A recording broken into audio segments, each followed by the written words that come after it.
Hey team, welcome back to my channel. And if you're new here, we're focusing on tips and actionable items that we can use to help maximize our energy and ultimately give us the best performance day in and day out. So today we are talking about how to create the perfect nap. I know so many of us are often looking for like, should I nap? Should I not nap? Is it going to impact my sleep? Is it not going to impact my sleep? Well, we are going to solve that for you today because if we're not napping, we're probably going for some type of caffeine or stimulant that's going to, again, have a bigger impact on circadian rhythm and how we are sleeping at night. So if we are going to be napping, okay, if we are going to choose this, there's two rules that we should follow to have the perfect nap. And yes, there is a way in which we can engineer this, again, to optimize our body and our system. So number one, we have to establish a consistent sleep and wake time. So say, for example, we have a consistent sleep time of 10 p.m. and a consistent wake time of 6 a.m. This is 95% of the time when we're going to bed and when we're waking up. First off, if we're not doing that, that's the number one thing we can do. But now, if we want to find out how we can truly get the best nap in, we need to follow these two things. We need to calculate the halfway point here. Okay, so if we come and take a look, there's 8 hours. So that's 4 and 4. It's going to meet in the middle. Halfway is going to be 2 a.m. Why is this number important?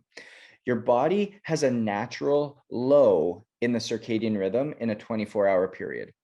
So basically what that's saying is 12 hours from the midpoint of your sleep cycle, you're going to have a low in your cortisol production, energy. So in this individual, we're probably going to have a low sometime around 2 p.m.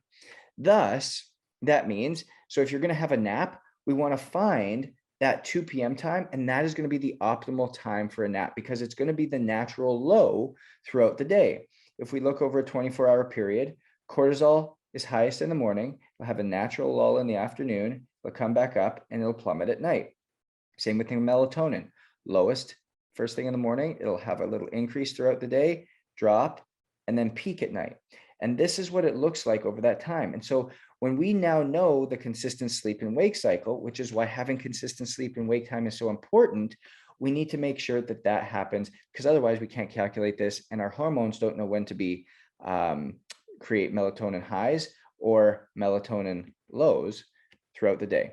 Okay, so that's number one, is take your sleep and wake time, find the halfway point, and put 12 hours from there, and that is going to be your optimal nap time.